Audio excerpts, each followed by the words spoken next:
नमस्कार मित्रांनो, ठरलं तर मग या मालिकेच्या येणाऱ्या पुढील काही भागांमध्ये आपल्याला जबरदस्त असा ट्विस्ट पाहायला मिळणार आहे.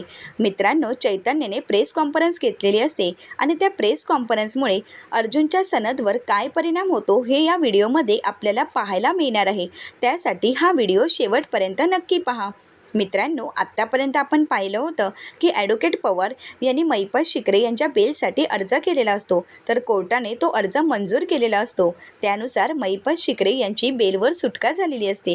महिपत शिकरे यांची सुटका झाल्यामुळे अर्जुन खूप खचून गेलेला असतो. अर्जुनला या सगळ्या गोष्टीचा खूप मनस्ताप झालेला असतो. तर त्यातच साक्षी त्याला खूप काही बोलू लागते. साक्षीने अर्जुनवर नको नको ते आरोप केलेले असतात. त्यामुळे अर्जुनला अजून वाईट वाटतं आणि हे सगळं काही चैतन्याच्या समोरच घडत असतं. तर या सगळ्या गोष्टीचा चैतन्याला खूप राग आलेला असतो. चैतन्याला साक्षीचा खूप राग येत असतो. तर चैतन्याच्या लक्षात येतं की आपल्यामुळे अर्जुनला सगळं काही सहन करावं लागत आहे. अर्जुनच्या सनदवरही आता परिणाम होऊ शकतो. त्याची सनदही जाऊ शकते आणि हे सगळं काही फक्त आपल्यामुळे घडत आहे. आजपर्यंत कधीही केस न हरलेला अर्जुन सुभेदार आपल्यामुळे हे सगळं काही सहन करत आहे. आपल्यामुळे त्याच्या हातात एकही केस राहिली नाही. या सगळ्या गोष्टीमुळे चैतन्याला खूप वाईट वाटत असतं. चैतन्याला वाटत असतं की या सगळ्याला कुठेतरी आपणच जबाबदार आहोत. तर अर्जुन आणि चैतन्याला बार काउन्सिलिंगचं लेटर आलेलं असतं. त्याप्रमाणे अर्जुन आणि चैतन्याला बार काउन्सिलिंगच्या मेंबर्ससमोर उत्तर देण्यासाठी हजर राहायचं असतं. तर अर्जुन आणि चैतन्य बार काउन्सिलिंगच्या मेंबर्सना उत्तर देण्यासाठी हजर राहिलेले असतात. तर बार काउन्सिलिंगचे मेंबर्स अर्जुन आणि चैतन्याला म्हणू लागतात, ॲडव्होकेट अर्जुन सुभेदार आणि ॲडव्होकेट चैतन्य गडकरी, तुम्हाला आज तुमच्यावर झालेले आरोप खोटे आहेत हे सिद्ध करून दाखवायचं आहे. त्याचप्रमाणे साक्षी शिकरे यांच्या विरोधामध्ये तुम्ही कोर्टामध्ये जे काही पुरावे सादर केले होते ते सर्व पुरावे खरे आहेत हे तुम्हाला इथे सिद्ध करावं लागेल. जर तुम्ही ते पुरावे खरे आहेत हे सिद्ध करू शकला नाहीत तर आम्हाला मात्र कठोरात कठोर कारवाई करावी लागेल आणि त्या कारवाईला तुम्हाला सामोरं जावं लागेल. हे ऐकताच अर्जुन आणि चैतन्याला धक्का बसतो. तर अर्जुन त्यांना म्हणू लागतो, तुमची कारवाई करायची आहे, हा निर्णय तुमचा अगोदरच झालेला आहे. तर बार काउन्सिलिंगचे मेंबर अर्जुनला म्हणू लागतात, ॲडव्होकेट अर्जुन सुभेदार, तुम्ही हे काय बोलत आहात? तर अर्जुन म्हणतो की हो, आत्ताच तर तुम्ही म्हणालात की आम्ही कठोरात कठोर कारवाई करू, परंतु तुम्हाला आमचं म्हणणं ऐकूनच घ्यायचं नाही असंच दिसत आहे. तर बार काउन्सिलिंगच्या मेंबरला अर्जुनचा अजून राग आलेला असतो. ते म्हणू लागतात, ॲडव्होकेट अर्जुन सुभेदार, तुम्ही काय बोलत आहात, भानावर आहात का? तर अर्जुन म्हणतो हो. तर चैतन्य त्याला शांत करण्याचा प्रयत्न करत असतो. मात्र अर्जुन काही शांत राहायला तयारच नसतो. तो म्हणू लागतो की आम्ही आता खरं सांगितलं किंवा खोटं सांगितलं तरी मात्र तुम्ही कारवाई तर करणारच आहात, तसा निर्णय तर झालेलाच आहे. तर बार काउन्सिलिंगचे मेंबर अर्जुनला म्हणू लागतात, ॲडव्होकेट अर्जुन सुभेदार, तुम्ही तुमचं म्हणणं इथे मांडू शकता, परंतु त्यानंतर काय निर्णय घ्यायचा हे मात्र मत आमचंच असेल. तर अर्जुन म्हणू लागतो की आता मला काहीच मांडायचं नाही आहे, कारण आमच्याजवळ असा कोणताही पुरावा नाही आहे. कारण आम्ही आता कितीही पुरावे तुमच्यासमोर सादर केले तरी ते पुरावे खोटेच आहेत असंच तुम्हाला वाटणार आहे. आम्ही कोर्टामध्ये कोणत्याही प्रकारचे खोटे पुरावे सादर केले नव्हते, तर ते सर्व पुरावे खरे होते. त्यामुळे आम्हाला आता तुमच्यासमोर काय उत्तर द्यावं हे आम्हालाच माहीत नाही. कारण कोणाचाच आमच्यावर विश्वास नाही आहे आणि जिथे विश्वासच नसेल तर तिथे उत्तर देऊन काय उपयोग आहे. आणि जर तुमचा आमच्यावर विश्वास असता तर तुम्ही आम्हाला लेटर पाठवलंच नसतं. गेली कित्येक वर्ष मी केस लढवत आहे आणि प्रत्येक केस मी यशस्वीरित्या लढत आहे, परंतु आता तर तुम्ही आमच्यावर अविश्वास दाखवला. तर बार काउन्सिलिंगचे मेंबर अर्जुनला म्हणू लागतात, ॲडव्होकेट अर्जुन सुभेदार, आमचा तुमच्यावर विश्वास आहे. गेली कित्येक वर्ष तुम्ही एकही केस हरला नाहीत, परंतु आज प्रश्न खऱ्या खोट्या पुराव्यांचा आहे. तर अर्जुन म्हणतो, परंतु बाकी कोणाचा जरी विश्वास नसेल तरी आम्ही जे काही करत आहोत ते आम्ही सत्यानेच करत आहोत. आणि ज्या दिवशी आम्हाला ही सनद मिळाली त्या दिवशीच आम्ही शपथ घेतलेली आहे की कोर्टाचा कोणत्याही प्रकारचा आम्ही विश्वासघात करणार नाही किंवा नियमांचं उल्लंघन करणार नाही.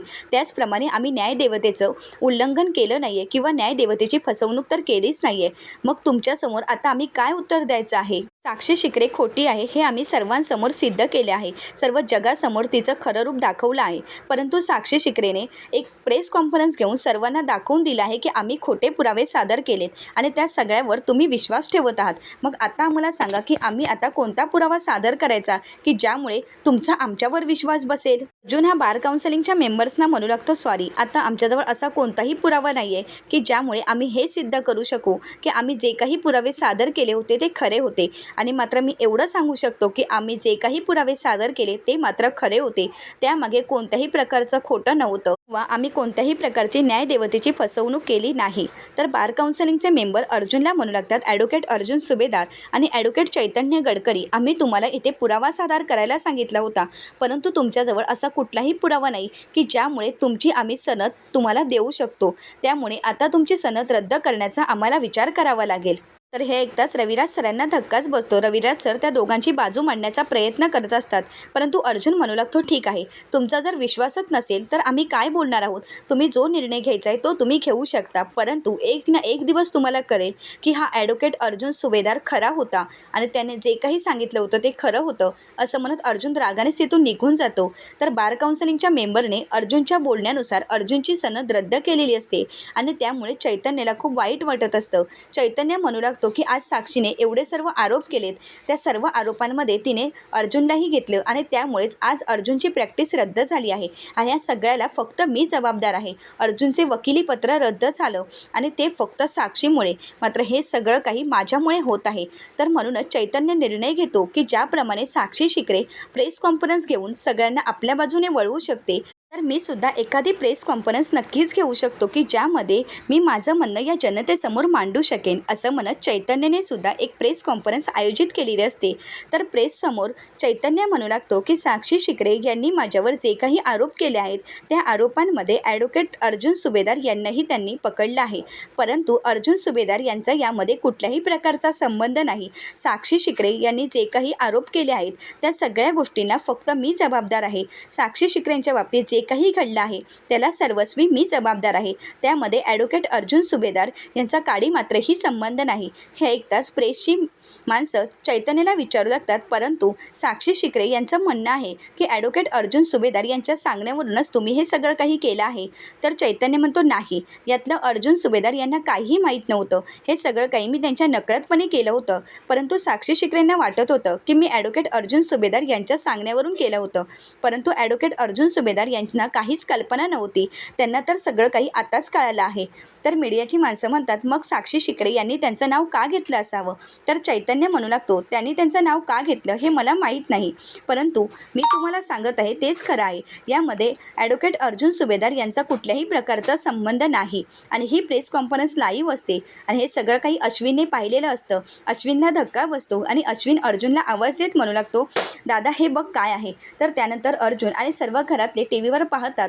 चैतन्याने प्रेस कॉन्फरन्स घेतलेली असते आणि त्या प्रेससमोर चैतन्य म्हणू लागतो की साक्षी शिकरे यांनी जे काही आरोप केले आहेत किंवा साक्षी शिकरेच्या प्रकरणामध्ये ॲडव्होकेट अर्जुन सुभेदार यांचा कुठल्याही प्रकारचा संबंध नाही आहे. या सगळ्याला सर्वस्वी मी जबाबदार आहे. तर त्यानंतर प्रेसची माणसं म्हणू लागतात, परंतु यामध्ये ॲडव्होकेट अर्जुन सुभेदार यांचं नाव घेतलं जात आहेच ना. तर चैतन्य म्हणू लागतो, परंतु ते सगळं काही खोटं आहे. या सगळ्याशी मी विनंती करतो तुम्हाला की अर्जुन सुभेदार यांचा कुठल्याही प्रकारचा संबंध नाही. त्यानंतर चैतन्य मीडियासमोर हात जोडत म्हणू लागतो, त्यामुळे तुम्हा सर्वांना माझी एकच विनंती आहे की या सगळ्यामध्ये ॲडव्होकेट अर्जुन सुभेदार यांना जबाबदार धरू नये आणि त्यांच्यावर कुठल्याही प्रकारची कारवाई होऊ नये. असं म्हणत चैतन्याने ती प्रेस कॉन्फरन्स लाईव्ह घेतलेली असते आणि हे सगळं काही पाहून अर्जुनला धक्काच बसतो. अर्जुन म्हणू लागतो की चैतन्य असं कसं करू शकतो, त्याने आपल्या नकळतपणे ही प्रेस कॉन्फरन्स घेतली आहे. चैतन्याने एवढी मोठी प्रेस कॉन्फरन्स घेतली, परंतु त्याने मला एका शब्दानेही विचारलं नाही. आता एवढ्या मोठ्या संकटाशी स्वतः एकट्याने सामना करायचा ठरवला आहे आणि मला मात्र निर्दोष मुक्त केलं आहे. तर चैतन्याच्या या वागण्यामुळे अर्जुनला चैतन्याचा अभिमान वाटत असतो, परंतु अर्जुनला खूप वाईटही वाटत असतं की चैतन्याने आपल्यासाठी एवढा मोठा त्याग केला आहे. तर अर्जुन म्हणू लागतो की चैतन्याचा हा त्याग मी वाया जाऊ देणार नाही.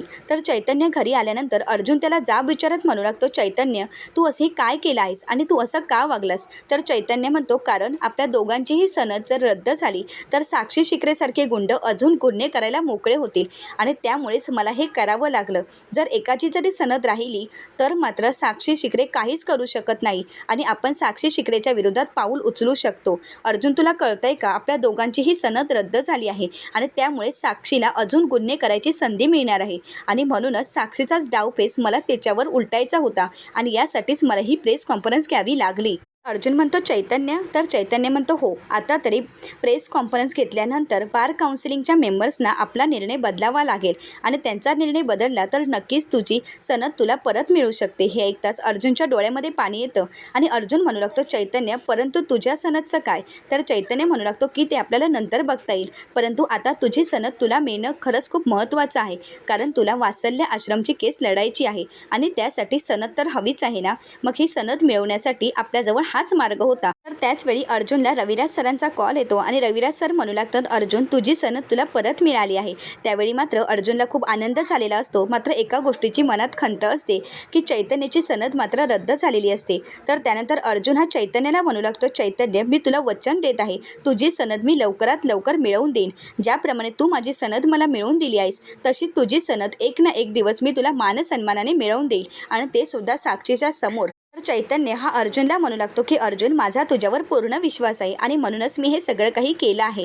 अरे ज्याप्रमाणे साक्षी एखादा डावपेच आपल्यावर टाकू शकते तर आपणही साक्षीच्या विरोधात नक्कीच डावपेच करू शकतो. तर त्यानंतर अर्जुन चैतन्याला म्हणतो चैतन्य, त्या साक्षीच्या सहवासात राहून तूही डावपेच शिकला आहेस का? तर चैतन्य अर्जुनला म्हणू लागतो असं काही नाही, परंतु खेळ कसे खेळायचे असतात ते मला साक्षीजवळूनच समजले आहेत. ज्याप्रमाणे साक्षीने आपलं खेळणं म्हणून वापर केला त्याचप्रमाणे आता साक्षीचंही मी खेळणंच करणार आहे. तर अर्जुनला चैतन्याचा अभिमान वाटू लागतो. चैतन्य हा अर्जुनला म्हणू लागतो की एका दगडामध्ये आता मी 2 पक्षी मारले आहेत. ते म्हणजे तुझी सनद तुला परत मिळाली आहे आणि दुसरं म्हणजे साक्षीची पुन्हा एकदा कोंडी झाली आहे. कारण साक्षीने तुझ्यावर चिखलफेक तर केली होती, परंतु तिच्याजवळ कुठल्याही प्रकारचा पुरावा नव्हता. साक्षी फक्त भोकत होती आणि आता तर तिचं मी थोबाड बंदच केलं आहे. आता साक्षी शिकरे जो काही त्रास द्यायचा आहे तो मलाच देणार आहे, त्यामध्ये तुला ती घेणार नाही. त्यामुळे आता तुला कुठल्याही प्रकारचा त्रास सहन करावा लागणार नाही. जो काही त्रास सहन करायचा असेल तो मी करेन, परंतु तुला आता फक्त एकच काम करायचं आहे. तुला तुझी सनद परत मिळाली आहे. आता तुला वात्सल्य आश्रमची केस लढायची आहे. तर अर्जुन म्हणू लागतो की हो, आता माझ्या हातामध्ये फक्त एकच केस आहे आणि ती म्हणजे वात्सल्य आश्रम. सायली ही अर्जुनला म्हणू लागते वात्सल्य आश्रमची केस जिंकल्यानंतरच तुमचा मानसन्मान तुम्हाला परत मिळणारच आहे, परंतु त्याचबरोबर चैतन्य भाऊजींची ही सनद त्यांना परत मिळणार आहे.